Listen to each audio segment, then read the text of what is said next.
नमस्कार, 20 मिनट में 20 खबरें देख रहे हैं आप और मैं हूं आपके साथ मनीष शर्मा। हम अगले 20 मिनट में आपको देश और दुनिया की 20 ऐसी खबरें बताने वाले हैं जो इस वक्त न केवल सुर्खियों में है बल्कि दिलचस्प और अहम भी है। तो चलिए शुरू करते हैं 20 मिनट में 20 खबर का ये सिलसिला और सबसे पहले देखते हैं राजस्थान की कौन कौन सी खबर इस वक्त अहम है।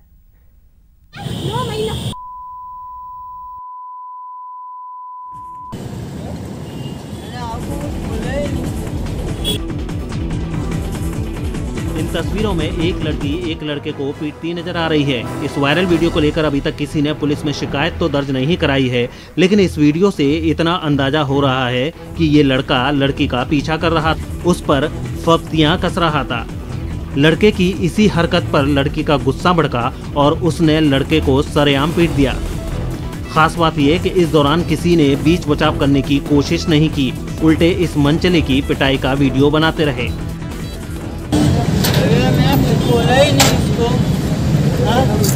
आज के बाद आसपास देखे। प्रदेश सरकार कोरोना के प्रति लोगों को जागरूक करने में जुटी है। इसकी जिम्मेदारी मंत्रियों और विधायकों पर डाली गई है, लेकिन मंत्री जी ही जब सतर्कता का नियम भूल जाएं तो क्या होगा। दौसा में युवा और खेल मंत्री अशोक चांदना के कार्यक्रम की तस्वीर देखिए, जहां खुलेआम कोरोना गाइडलाइन की धज्जियां उड़ी। जब उनसे सवाल पूछा गया तो देखिए कैसे मंत्री जी मीडिया को ही नसीहत देने लगे। आप भी नहीं कर रहे हैं। आप देखिए, आप में 1 इंच का भी फर्क नहीं है भैया। शुरुआत तो मैं तो कुएं में कूदूंगा, मेरे पीछे आप भी कूदोगे क्या? नहीं, मैंने तो आपको कुर्सी बहुत दूर दूर दी है, आप खुद आकर यहाँ खड़े हो गए। आ जाओ, बिल्कुल। गहलोत सरकार ने गांधी जयंती के मौके पर कोरोना के खिलाफ जन जागरूकता अभियान की शुरुआत की है, जिसमें लोगों को सोशल डिस्टेंसिंग के साथ ही मास्क लगाने को लेकर समझाया जा रहा है।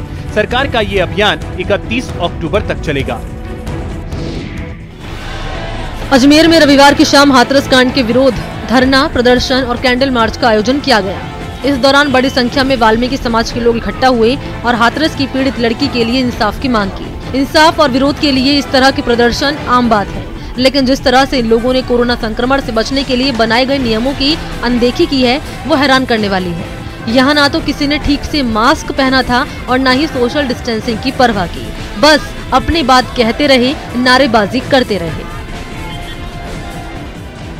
हम लोगों ने ये मांग भी रखी सरकार से कि जो भी अपराधी हैं, जिन लोगों ने भी ये घिनौना कृत्य किया है, उन्हें जल्द से जल्द फांसी दी जाए। यदि सरकार हमारी इस मामले में अगर नहीं सुनती है तो पूरा वाल्मीकि समाज अभी एक है। हाथरस कांड को लेकर सीएम अशोक गहलोत ने बीजेपी पर तीखा हमला किया है। रविवार को सोशल मीडिया पर एक पोस्ट के जरिए गहलोत ने हाथरस की घटना पर सवाल खड़े किए। उन्होंने लिखा कि हाथरस में रात को 2 बजे बच्ची का अंतिम संस्कार कर दिया गया। ये लापरवाही हृदय विदारक है और पूरे देश के स्मृति पटल पर हमेशा के लिए छाई रहेगी। साथ ही सीएम गहलोत ने यह भी लिखा कि रात को पुलिस की देखरेख में दाह संस्कार कर दिया और अपनी बच्ची के अंतिम दर्शनों के लिए मां लगती रही। जो बॉर्डर पर शहीद होते हैं उनकी पार्थिव देह भी पहले गांव तक आती है, हेलीकॉप्टर से, प्लेन से आती है, विदेशों से भी शव लाए जाते हैं।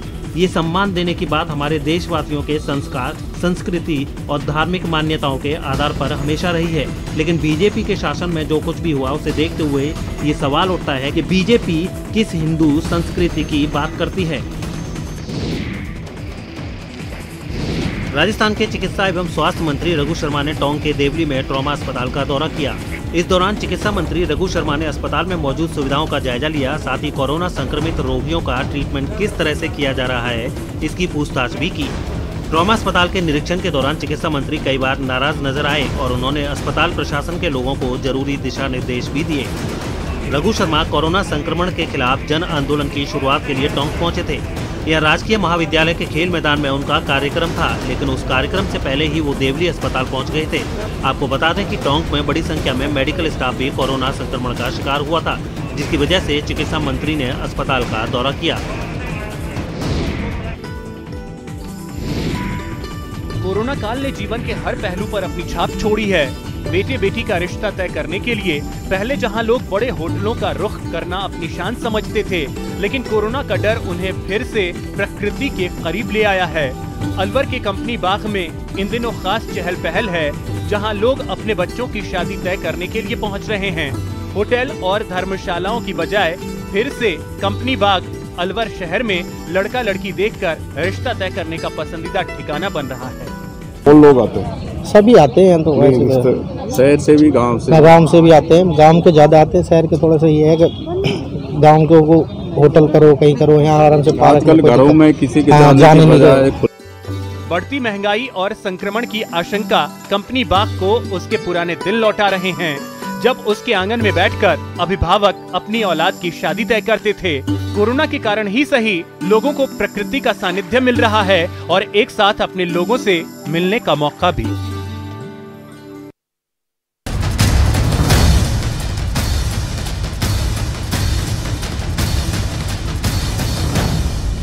जयपुर शहर से निकलने वाला सीवरेज का गंदा पानी अब पूरी तरह ट्रीट होगा, उसके बाद ही आगे छोड़ा जाएगा। इसके लिए दहलावासा में नए एनजीटी नॉर्म्स के मुताबिक 90 MLD का नया सीवरेज प्लांट लगाने का काम शुरू कर दिया गया है। साथ ही पहले से लगे 62 MLD के 2 ट्रीटमेंट प्लांट भी जल्द ही अपग्रेड हो जाएगा। अभी जो हमारी स्थिति है उसमें लगभग हम ये कह सकते हैं कि 40% के आसपास ही जो हमारा सीवरेज है वो अंडर ट्रीट होकर के और जा पाता है। इसके लगने के बाद में एक तो जो वर्तमान प्लांट है वो चूंकि एनजीटी ने कुछ नॉर्म्स में वर्तमान परिस्थिति में परिवर्तन कर दिया है। करीब 215 MLD के ट्रीटमेंट प्लांट को लगाने और अपग्रेड करने में करीब 289 करोड़ रुपए की लागत आएगी। ट्रीटमेंट प्लांट का काम 2.5 साल में पूरा करेगी। ट्रीटमेंट प्लांट का काम पूरा होने के बाद 6000 MQ बायोगैस का उत्पादन होगा।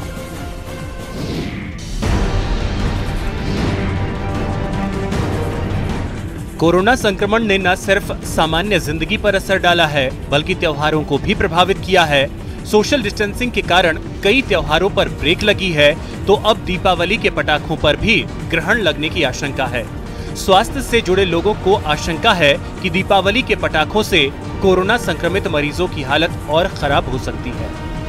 इस वर्ष यह बहुत ही खास हो गई, क्योंकि जिनको अस्थमा की तकलीफ है, जिनको COPD है, उनको पहले से ही कोविड के होने की आशंका ज़्यादा होती है। तो कोविड के होने की आशंका भी ऐसे लोगों को कुछ अधिक हो जाएगी प्रदूषण के बढ़ने के साथ। मामले में राज्य मानवाधिकार आयोग ने भी संज्ञान लेते हुए दीपावली पर सरकार से राज्य में पटाखों पर रोक लगाने के बारे में कहा है और 12 अक्टूबर तक इस बारे में रिपोर्ट देने को कहा है।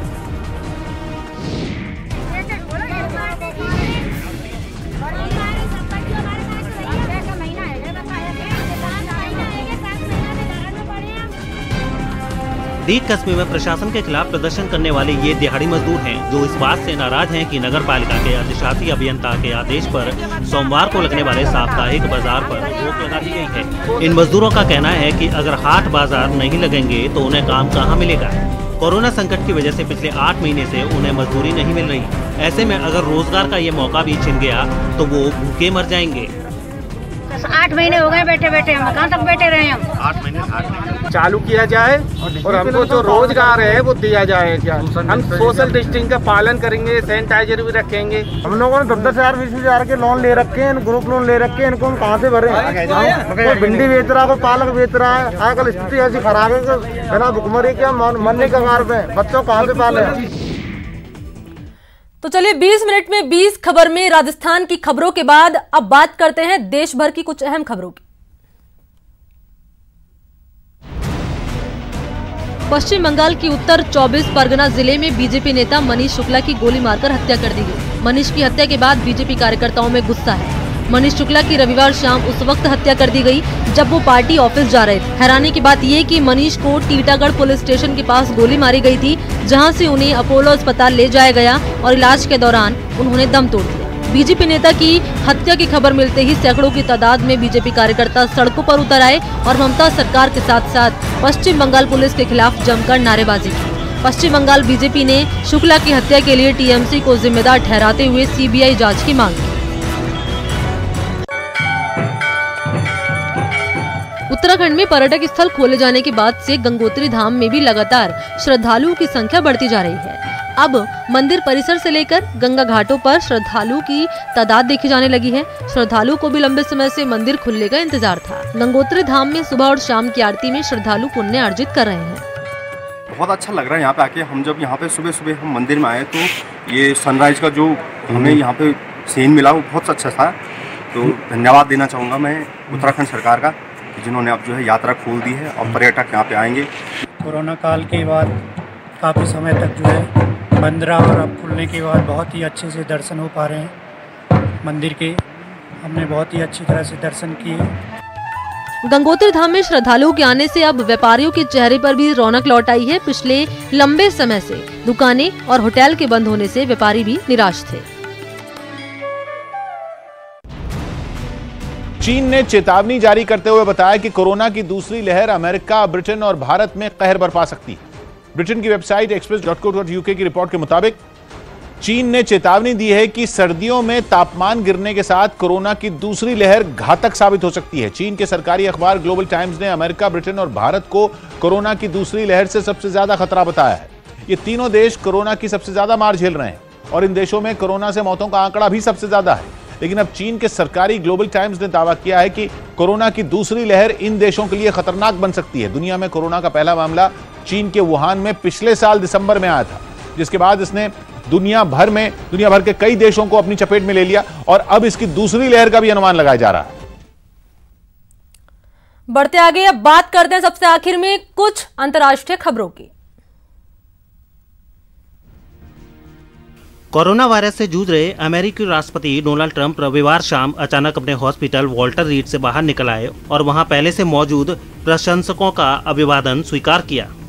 अस्पताल से बाहर निकलने से पहले डोनाल्ड ट्रंप ने एक वीडियो जारी करने को कहा था कि वो अपने समर्थकों से मिलने के लिए अचानक से बाहर आएंगे। डोनाल्ड ट्रंप ने कहा कि उन्होंने कोविड-19 के बारे में काफी कुछ सीखा है और ये सब कुछ स्कूल जाकर सीखा है। माना जा रहा है कि डोनाल्ड ट्रंप अपनी सेहत में हो रहे सुधार को दिखाने अस्पताल से बाहर आए थे। ट्रंप के ऐसा करने से विपक्षी हैरान हो गए और उन्हें लग रहा है कि ट्रंप का ये दांव कहीं राष्ट्रपति चुनाव में उन पर भारी न पड़ जाए। हालांकि ट्रंप के इस कदम की अमेरिकी डॉक्टरों ने आलोचना की है और कहा है कि प्रेसिडेंट को ऐसा करने से बचना चाहिए था।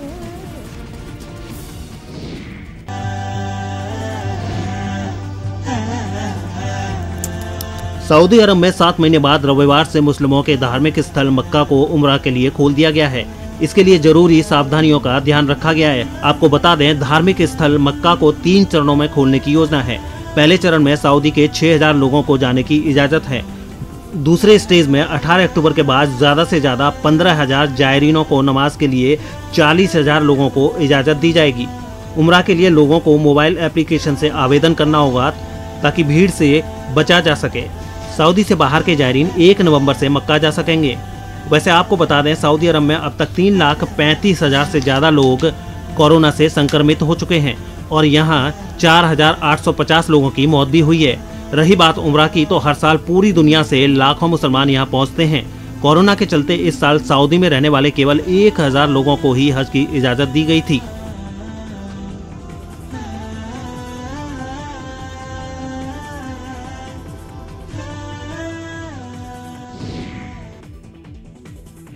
अमेरिका के फ्लोरिडा से डरा देने वाला एक वीडियो सामने आया है, जिसमें 2 बदमाश हथियार के दम पर एक आदमी से उसकी मर्सिडीज चुराते हुए दिखाई दिए। वो आदमी किसी काम से बाहर जा रहा था और पार्किंग में पहुंचकर वो मर्सिडीज में बैठा ही था कि पीछे से आए 2 बदमाशों ने उसे घेर लिया और उसकी गाड़ी चुराकर वहां से फरार हो गए।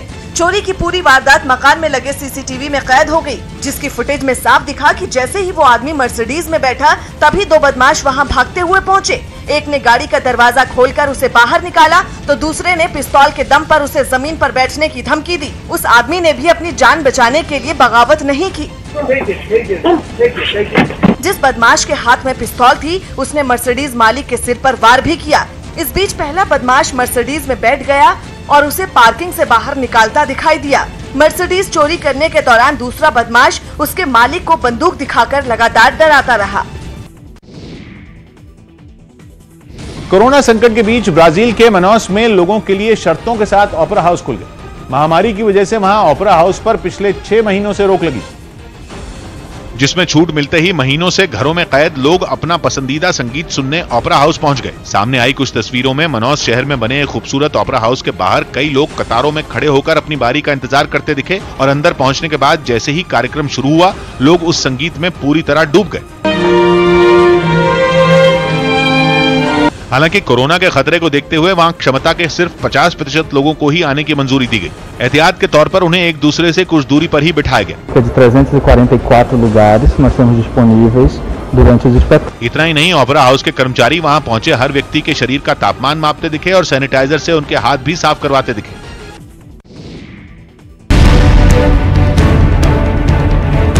कोरोना संकट में अमेरिका के मैसाचुसेट्स में एक इंजीनियर ने आपदा को अवसर में बदलते हुए बाल काटने वाला रोबोट बना डाला। इंजीनियर ने ऐसा कमाल किया जिससे न तो सैलून जाने का झंझट रहा और न ही घर से बाहर निकलकर कोरोना की चपेट में आने का खतरा। और कैंची थामे उसके बनाए रोबोट ने जैसे ही काम शुरू किया तो उसके हाथ किसी हेयर स्टाइलिस्ट की तरह चलते दिखे। हैरानी की बात यह है कि बाल काटने वाला रोबोट सिर्फ काम ही नहीं बल्कि मन बहलाने के लिए बातें भी कर सकता है। यानी आदमी को ऐसा लगे जैसे वो वाकई सैलून में किसी स्टाइलिस्ट से ही बाल कटवा रहा हो। So how about that weather? I don't know. I mean, I guess it's warm out.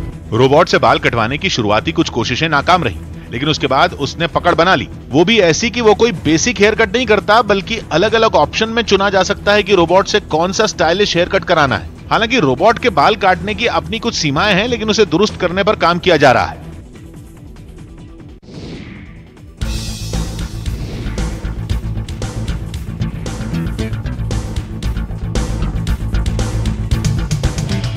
Social media पर आजकल एक बच्चे की कहानी वायरल हो रही है जो 2800 किलोमीटर पैदल चलकर दादी से मिलने पहुंचा था। 10 साल के रोमियो कॉक्स ने 20 जून को पिता फिल के साथ इटली में सिसिली के परलेमो से लंदन का सफर शुरू किया था। इस दिलचस्प यात्रा के दौरान दोनों इटली, स्विट्जरलैंड, फ्रांस और ब्रिटेन से होते हुए अपनी मंजिल पर पहुंचे। जी हाँ, 21 सितंबर को बाप बेटे की ये जोड़ी यूके पहुंची थी। फिलहाल दोनों आइसोलेशन में हैं। इसके बाद वे रोमियो की दादी से मिलेंगे। इस रोमांचक यात्रा के कुछ लम्हों को रोमियो ने अपने इंस्टाग्राम अकाउंट पर शेयर किया था, जो अब वायरल हो रहा है। रोमियो के मुताबिक पिछले 3 महीने में उसने जितनी भी मेहनत की है वो उस वक्त सफल हो जाएगी जब वो अपनी दादी को गले से लगा लेगा।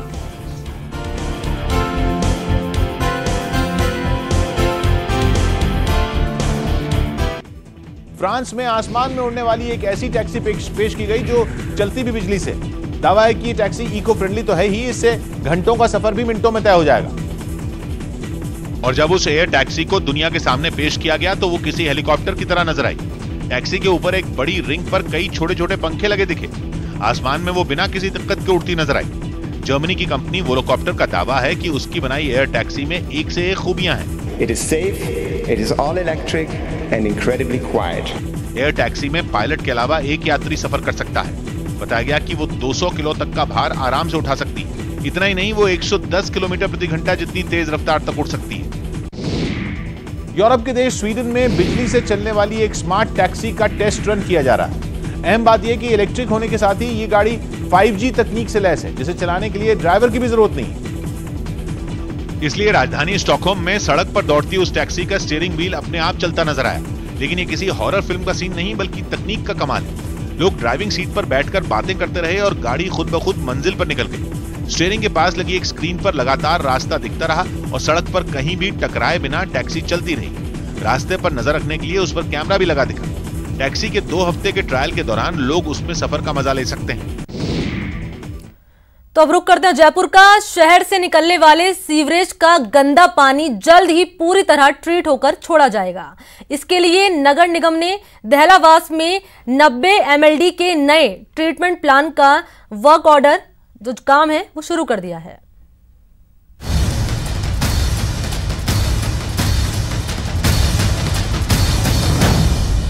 जयपुर शहर से निकलने वाला सीवरेज का गंदा पानी अब पूरी तरह ट्रीट होगा। उसके बाद ही आगे छोड़ा जाएगा। इसके लिए दहलावासा में नए NGT नॉर्म्स के मुताबिक 90 MLD का नया सीवरेज प्लांट लगाने का काम शुरू कर दिया गया है। साथ ही पहले से लगे 62 MLD के 2 ट्रीटमेंट प्लांट भी जल्द ही अपग्रेड हो जाएगा। अभी जो हमारी स्थिति है उसमें लगभग हम ये कह सकते हैं कि 40% के आसपास ही जो हमारा सीवरेज है वो अंडर ट्रीट होकर के और जा पाता है। इसके लगने के बाद में एक तो जो वर्तमान प्लांट है वो चूंकि NGT ने कुछ नॉर्म्स में वर्तमान परिस्थिति में परिवर्तन कर दिया है, तो उस परिवर्तित नॉर्म्स के अनुसार उसका अपग्रेडिंग भी होगा और साथ ही साथ नया प्लांट भी 90 MLD का लगेगा। उससे पूर्ण रूप से जो है पूरा जो उस पूरी बेल्ट का जो सीवरेज है वो 100% ट्रीट होकर के ही उसको आगे जाएगा। करीब 215 MLD के ट्रीटमेंट प्लांट को लगाने और अपग्रेड करने में करीब 289 करोड़ रुपए की लागत आएगी। सीवरेज ट्रीटमेंट प्लांट का टेंडर खिलाड़ी एंटरप्राइजेज को दिया गया है। संबंधित फर्म NGT के नॉर्म्स के अनुसार ट्रीटमेंट प्लांट का काम 2.5 साल में पूरा करेगी और 10 साल तक रखरखाव भी करेगी। ट्रीटमेंट प्लांट का काम पूरा होने के बाद 6000 MQ बायोगैस का उत्पादन होगा। गैस उत्पादन की ऑलरेडी वहाँ पे यूनिट लगी हुई है। इसके साथ साथ ही और एडिशनल यूनिट भी उसमें लगेगी और उससे निश्चित रूप से निगम को प्लस साथ ही साथ आमजन को भी राहत मिलेगी और उसका उत्पादन भी होगा। तो इसलिए सिमल्टेनियसली दोनों चीजें चल रही हैं। मुझे उम्मीद है ये टाइम से सब पूरी होगी। फिलहाल शहर के सीवरेज का 40% गंदा पानी ही ट्रीट हो रहा है, लेकिन नए सीवरेज प्लांट का काम पूरा होने के बाद सीवरेज का पूरा पानी पूरी तरह ट्रीट होगा, जिससे ढूंढ नदी समेत कई बांधों में गंदा पानी नहीं बहेगा। न्यूज़ 18 राजस्थान के लिए जयपुर से दीपक व्यास की रिपोर्ट। तो इसी के साथ इस बुलेटिन में इतना ही। नमस्कार।